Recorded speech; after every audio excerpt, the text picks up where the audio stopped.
वो दिन और थे जब दिल्ली की सर्दियां मजेदार और मशहूर हुआ करती थीं। अब सर्दियों के नाम से दिल्ली वालों को खुशी कम और चिंता ज्यादा होने लगती है।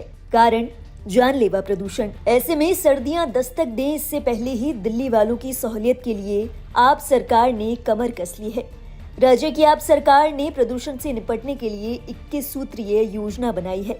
इस योजना के अंतर्गत ऑड इवन से लेकर कृत्रिम वर्षा तक ऐसे कई औजार हैं जिनके जरिए दिल्ली सरकार प्रदूषण पर लगाम कसने की तैयारी कर रही है। पर्यावरण मंत्री गोपाल राय का कहना है कि पिछले साल के विंटर एक्शन प्लान के कारण प्रदूषण के स्तर में 34.6% की कमी देखने को मिली थी। उन्होंने ये भी बताया कि विंटर एक्शन प्लान के तहत ऐसा पहली बार होगा जब दिल्ली के हॉटस्पॉट के प्रदूषण की निगरानी ड्रोन से की जाएगी। दिल्ली सरकार का दावा है कि साल 2024-25 की सर्दियों में प्रदूषण से निपटने का ये प्लान पिछले विंटर एक्शन प्लान से भी कहीं ज्यादा एडवांस है। आइए अब आपको बताते हैं कि क्या है आप सरकार का इस साल का विंटर एक्शन प्लान।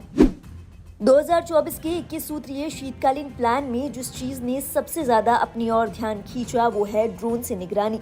इस योजना के तहत दिल्ली के 13 हॉटस्पॉट्स की निगरानी ड्रोन के द्वारा की जाएगी। दूसरा है स्पेशल टास्क फोर्स। इसमें प्रदूषण का नियंत्रण करने के लिए 6 सदस्यीय विशेष टास्क फोर्स का गठन किया जाएगा। तीसरा है धूल प्रदूषण नियंत्रण। इसके तहत आने वाली 7 अक्टूबर से एंटी डस्ट कैंपेन शुरू किया जाएगा। चौथा है mobile anti smog gun. Delhi सरकार की ओर से बताया गया है कि इसके तहत 3 शिफ्ट में मोबाइल एंटी स्मॉग गन की तैनाती की जाएगी। पांचवा है जन भागीदारी अभियान। इसमें मिलकर चले प्रदूषण से लड़े थीम पर विभिन्न कार्यक्रमों का आयोजन किया जाएगा। छठा है वाहन प्रदूषण नियंत्रण। इसके तहत पीयूसी सर्टिफिकेट की जांच के लिए 360 टीमों का गठन किया जाएगा। सातवां है पराली प्रदूषण नियंत्रण, जिसके तहत बायो डिकम्पोजर का छिड़काव 5000 एकड़ में किया जाएगा। आठवां है ग्रीन वॉर रूम और ग्रीन दिल्ली ऐप, जिसमें प्रदूषण के संकेतकों की 24 घंटे निगरानी की जाएगी। नवा है औद्योगिक प्रदूषण नियंत्रण। इसके तहत सभी 1959 पंजीकृत औद्योगिक इकाइयां पाइप्ड नेचुरल गैस द्वारा संचालित है। विंटर एक्शन प्लान के तहत 58 टीमें इन सभी औद्योगिक इकाइयों का इंस्पेक्शन करेगी। 10वां है हरित क्षेत्र का विस्तार। इस साल राज्य सरकार की ओर से 64 लाख पेड़ लगाने का लक्ष्य रखा गया है। 11वां है रियल टाइम स्रोत अध्ययन, जिसमें प्रदूषण के स्रोतों की रियल टाइम मॉनिटरिंग की जाएगी। 12वां है ई वेस्ट इको पार्क।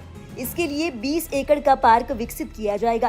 13 है पटाखों पर प्रतिबंध।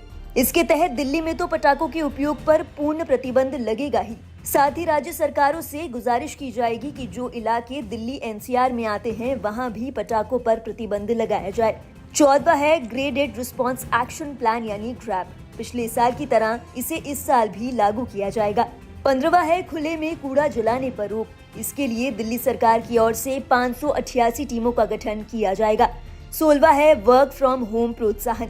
इसके लिए दिल्ली सरकार की ओर से ऑर्गेनाइजेशंस को दिशा निर्देश जारी किए जाएंगे। इसके तहत माना जा रहा है कि इन सर्दियों में दिल्ली के लोगों को वर्क फ्रॉम होम मिल सकता है। 17वां है स्वैच्छिक वाहन प्रतिबंध। इसके लिए दिल्ली सरकार की ओर से एडवाइजरी जारी की जाएगी। 18वां है ऑड इवन प्रणाली। आवश्यकता पड़ने पर इस प्रणाली को भी लागू किया जा सकता है। 19वां है कृत्रिम वर्षा, जिसके लिए दिल्ली सरकार की ओर से केंद्रीय पर्यावरण मंत्री को पत्र लिखा जाएगा।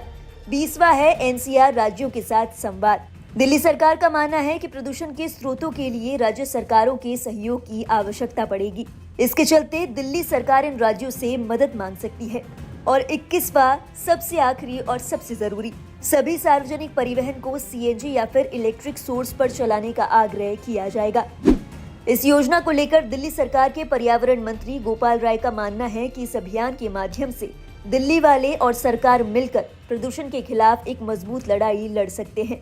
उनका कहना है कि दिल्ली में प्रदूषण के खिलाफ ये योजना न केवल तत्काल उपाय करेगी, बल्कि लंबे समय में स्थायी परिवर्तन लाने का प्रयास भी करेगी।